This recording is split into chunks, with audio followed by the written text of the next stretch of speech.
Olá, tudo bem? Espero que você esteja bem. Dá início à nossa aula sobre Max Weber, né, no seu contexto e no seu pensamento. Falar um pouco, então, introdutoriamente sobre a sociologia de Max Weber, a sociologia compreensiva, que é chamada de Westerheim, no alemão. Tá bom? É importante denotar que essa sociologia weberiana ela tem um caráter eminentemente sociocultural, tá bom? E antes de entrar nesse elemento, falar um pouco sobre Weber. Weber nasceu em 1864 na Alemanha, e no início do processo, né, de formação da Alemanha. Ele tinha 6 anos de idade quando a Alemanha foi unificada, e viu a Alemanha ser derrotada na Primeira Guerra Mundial. Morreu 2 anos depois. Então a vida de Max Weber é marcada por todo esse processo. Se você quiser se aprofundar mais, a principal biografia escrita sobre sua esposa, pela sua esposa, Marianne Weber, está disponível aí pelo Fundo de Cultura Econômico do México. Weber escreveu uma obra muito vasta, e alguns de seus principais textos, na verdade, quase toda a obra weberiana está disponível já em português em excelentes tradições. Economia e Sociedade, em 2 tomos, pela Universidade de Brasília. Existem várias edições da Ética Protestante do Espírito do Capitalismo, texto que nós vamos trabalhar na segunda aula. Discussão política, toda a obra política de Weber, inclusive, né, já foi assunto de uma live ao vivo que eu fiz pelo Instagram, que está disponível aqui no canal, tá bom? Poder e Dominação em Max Weber. Então, Weber é um autor fundamental para o entendimento da realidade. Ele tem de certa forma, uma relação importante entre Weber e o Brasil, porque a partir de Sérgio Buarque de Holanda, o historiador de raiz do Brasil, vários outros pensadores, como Raimundo Faoro, tá, entre outros, Florestan Fernandes, e entre outros pensadores ao longo da história brasileira, dos anos 30 para cá, vão utilizar Weber para pensar o Brasil. Tá bom? Roberto da Mata, até chegar a José Souza hoje e tantos outros. Então, a sociologia brasileira, as ciências sociais brasileiras, deve muito a Max Weber. Bom, como disse o ex-presidente e sociólogo Fernando Henrique Cardoso, o pensamento weberiano ainda é o pensamento sociológico de maior vigor analítico para a sociologia. Tá? Ao lado de Marx, formam 2 grandes pilares para o pensamento sociológico atual. Durkheim seria um terceiro pilar, mas como eu disse, Durkheim, com exceção do conceito de consciência coletiva, hoje trasladado do conceito de representações sociais, entre outras coisas, Durkheim é um pouco menos retomado. Tá bom? Então, Max Weber tem uma vida eminentemente acadêmica, ele tem uma formação em Direito, em História e Economia. Seus primeiros textos são na área de História, Economia e Direito, História Agrária Romana, que tem também edição em português pela Martins Fontes. E depois Weber começa realmente os estudos saindo da economia, entrando para a sociologia. E é quando Weber, depois da Ética Protestante do Espírito do Capitalismo, se torna de fato um sociólogo. Né? E aí ele adentra num novo ramo que ele chamará de sociologia compreensiva. Westerheim Sociology. Né? Então, essa percepção weberiana, essa que nós vamos começar a falar hoje. Eu espero, né, poder trazer muito mais material ao longo do tempo sobre Max Weber, muito mais aulas sobre pontos específicos, vídeos curtos, mas com pontos específicos do pensamento weberiano. Tá bom? Então vamos dar continuidade para a gente poder, né, começar a entender como é que Weber pensa essa sua sociologia compreensiva e como ele vai trabalhar o seu conceito fundamental, o de ação social. O que é o método compreensivo de Max Weber. Tá? Para Weber, tá, o cientista ele deve se preocupar com o sentido, o significado da ação social. Se alguém abrir agora um computador e entrar aí no YouTube, por acaso, quiser saber sobre Weber, por acaso achar a minha aula, eles, uma aula. Aí abre, uma aula, ele está dando aula. Ele está conversando de forma professoral, explicando ponto a ponto os elementos que ele está colocando aí no pequeno quadro, e assim vai. É uma aula, é uma ação que tem sentido. Por que ela é social? Porque ela não faz sentido só para mim ou para você, ela faz sentido para um conjunto social de indivíduos. Um grupo inteiro que pertence a uma dada sociedade. Tá? Então a preocupação de Weber é que o sociólogo, o cientista social, ele deve compreender, e compreender é diferente do elemento objetivo do fato social em Durkheim. Para Durkheim o fato era objetivo, podendo ser tomado como coisa. Sendo objetivo, ele tinha que ser simplesmente denotado uma explicação absoluta, objetiva. Weber diz que não temos como ter objetividade 100% quando falamos de ações sociais. Por isso que ele vai, né, no capítulo inicial da economia e sociedade, ele vai discutir ação social. Tá? E a ação social, ela tem um caráter subjetivo. Não significa que cada um acha o que é, não. Se você olhar agora a minha aula e achar que eu não estou dando aula, das duas uma. Você nunca assistiu aula na vida, você está com algum problema mental. Porque você não está conseguindo fazer a compreensão do nexo causal da sua própria cultura e sociedade. Entenderam? Tá? Tem cuidado. Ah, porque é minha opinião. Não. Não tem como ser. Isso aqui é um celular ou não é um celular. Então, existe um limite da subjetividade. Tenham cuidado com isso. Para não terminar no engodo de que tudo pode, tudo vale, né? Não, não é assim. Weber estabelece que é o seguinte: os nexos causais que constituem, as conexões de sentido, né? Que constituem uma ação social, são subjetivos? São subjetivos, mas tem limites de compreensão. É necessário, portanto, para compreender, mergulhar nesses nexos causais que são socioculturais. Por isso, para Max Weber, a sociologia é uma ciência do espírito, que é um termo muito usado pelo pensamento alemão do século XIX e XX. Sendo uma ciência do espírito, ela é uma ciência da cultura, das condições sociais que imprimem o sentido às ações. Daí a preocupação de Weber. Weber sai do nada disso? Não. Se você ler, por exemplo, Metodologia das Ciências Sociais, você percebe que Weber tem uma influência grande do historicismo alemão, tá? Como Dilthey. Você vai, por exemplo, uma influência muito grande que Weber vai ter, né, da política histórica, tá? A ideia de como é possível, a partir de vários autores, né, principalmente o materialismo alemão, a psicologia social e assim por diante, tá?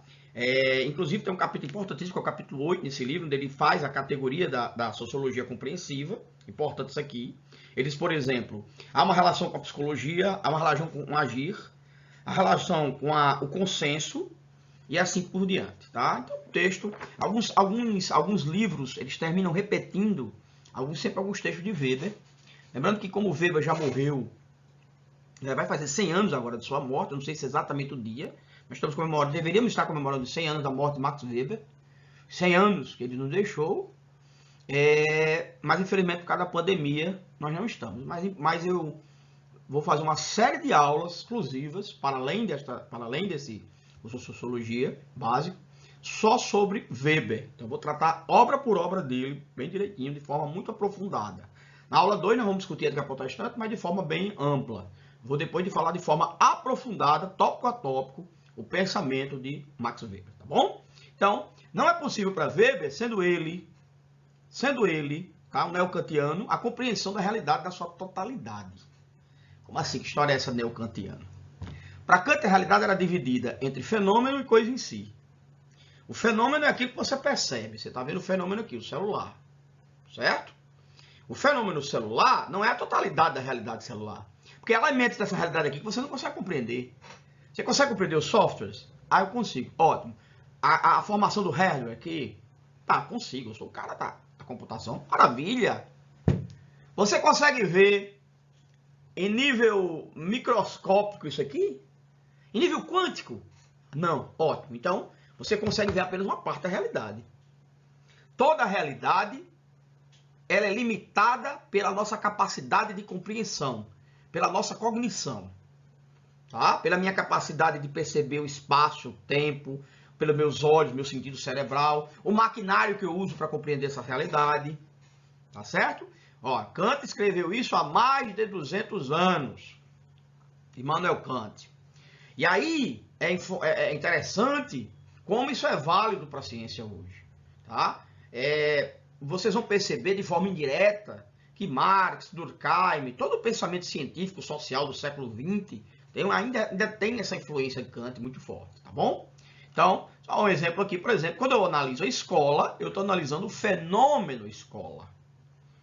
O fenômeno, e eu vejo elementos do fenômeno, que são os alunos, os professores, as salas, o processo econômico de construção da escola, o processo social, cultural, são fenômenos que juntos formam um macrofenômeno.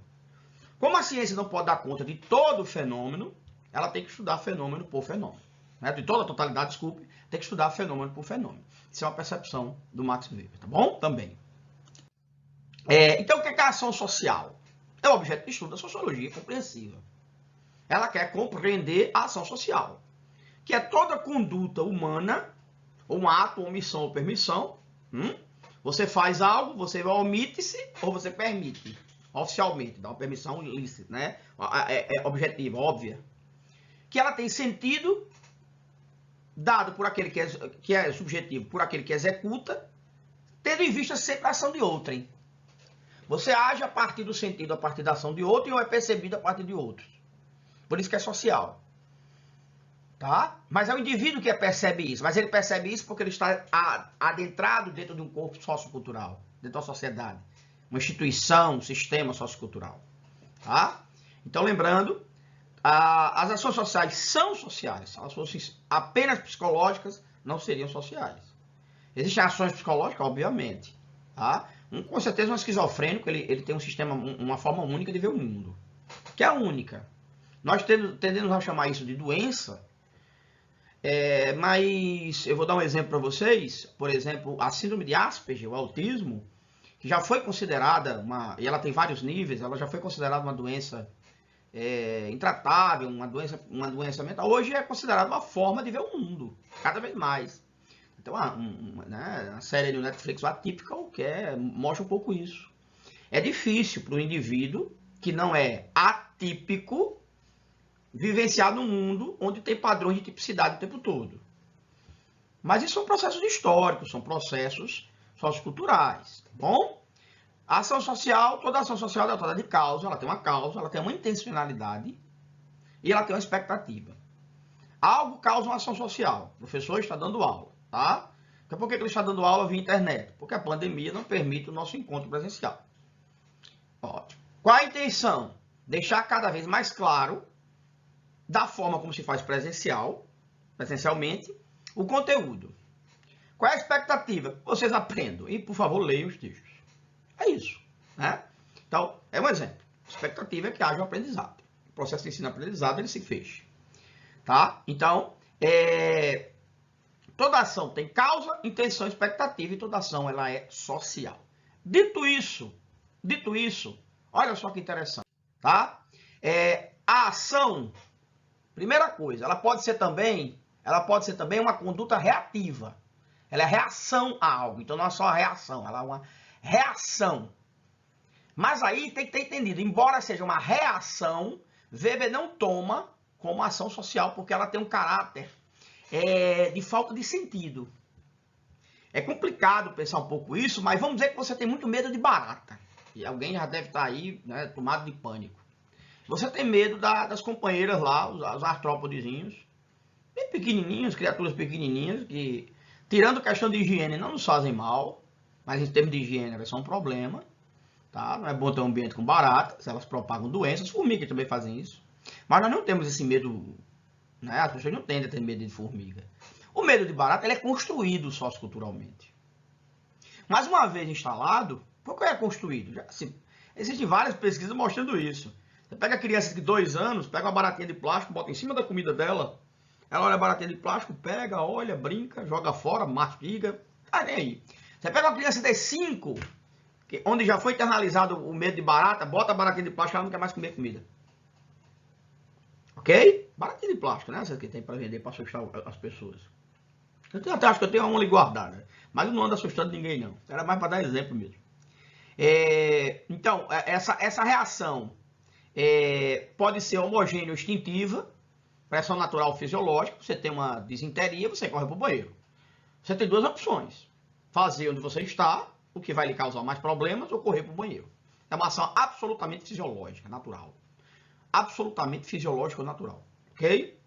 Independe absoluto de qualquer causa em termos de intencionalidade, mesmo emocional, tradicional, objetiva, que você possa ter.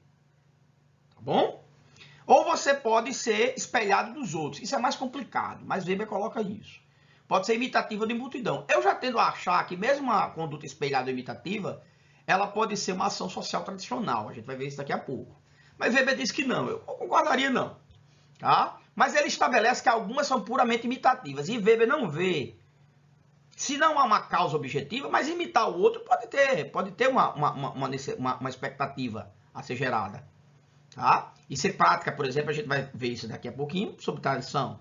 Mas Weber não, tá bom? Então, por exemplo, você abre um guarda-chuva, começa a chover, você não pensa duas vezes. Mas você pensou antes quando leva o guarda-chuva.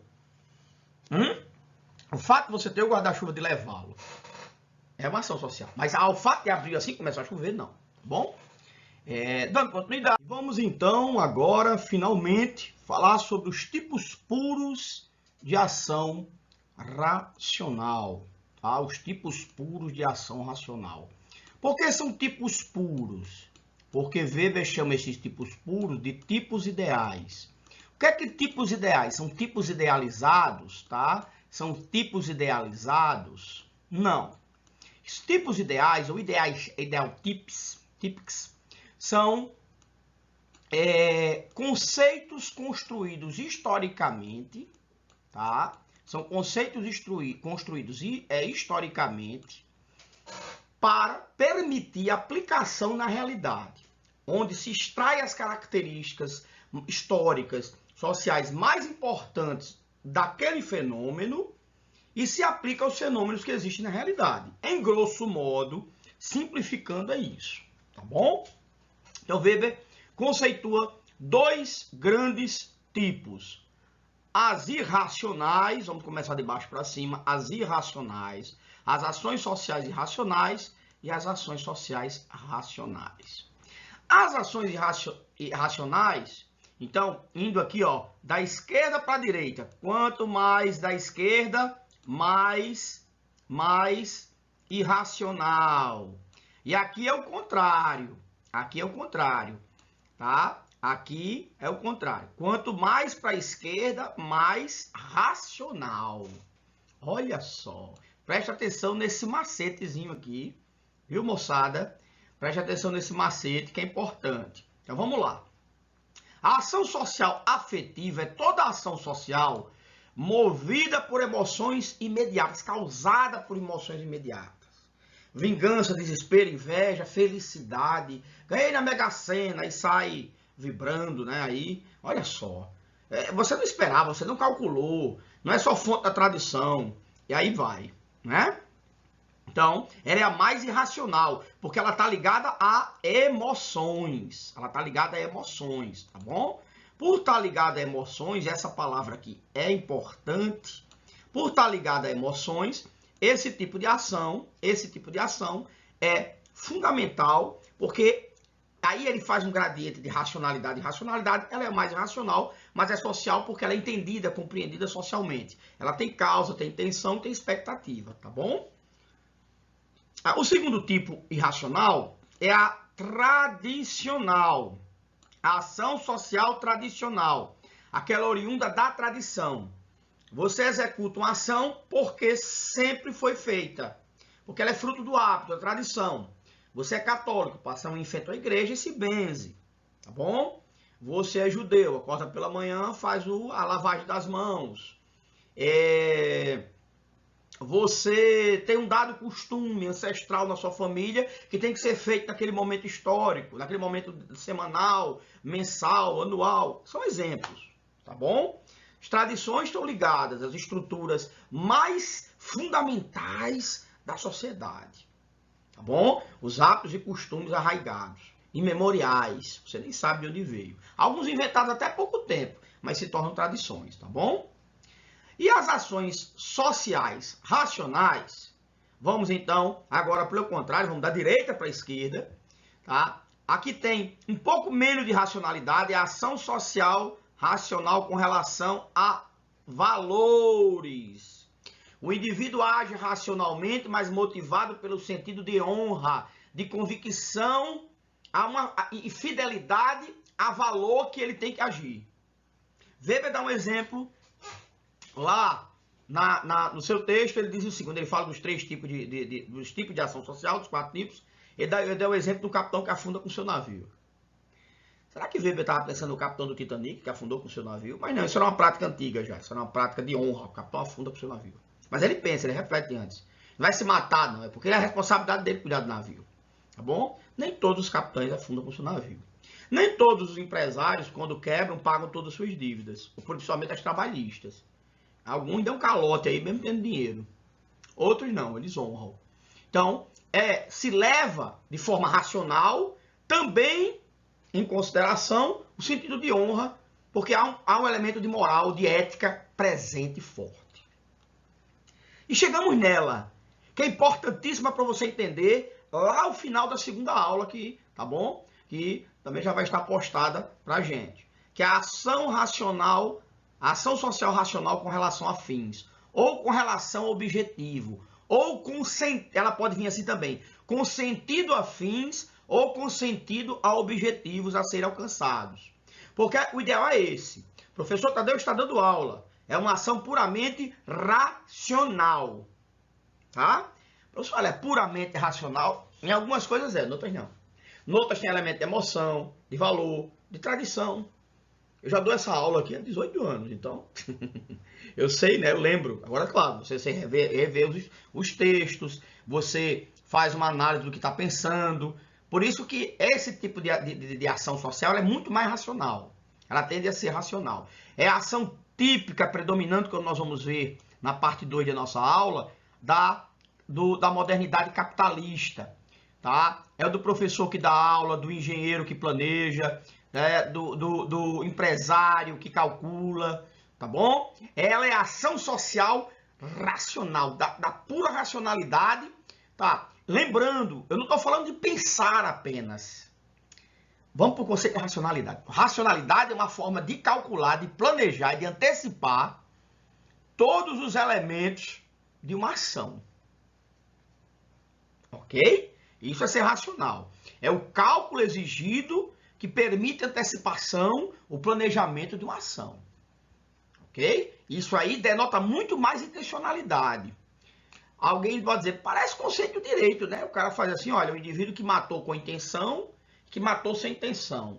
Quem mata com intenção é homicídio doloso, porque ele teve intencionalidade, ele calculou, ele planejou. O que foi sem intenção, culposo. Ele tem culpa, mas ele não teve a intenção. Weber vem do direito. A ideia de tipo vem do direito penal, mas ele adapta essa conceitualização de forma muito mais complexa. O próprio direito penal já tinha pego essa discussão, tá? Das próprias discussões. O direito na Alemanha sempre foi muito desenvolvido, mas ele traz isso para a sociologia para dizer, olha, eu posso aplicar esse tipo de coisa para pensar os tipos de ação humana. E aí, quando eu tenho planejamento, cálculo e racionalidade, ação social racional com sentido afins. Quando eu ajo racionalmente, mas com sentido ao sentido de honra, de convicção, ação social com relação a valores. Quando eu ajo, tá, de forma tradicional, eu estou, né, agindo a partir dos hábitos e costumes imemoriais, etc. Pode ser até escovar o dente.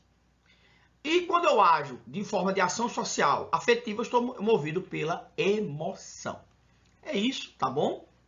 A gente encerra essa primeira aula e retoma, tá? Para você daqui a pouco, depois você poder ver a nossa segunda aula e falar sobre Max Weber, tá bom? Mais um pouco sobre Max Weber. Até mais, fique bem.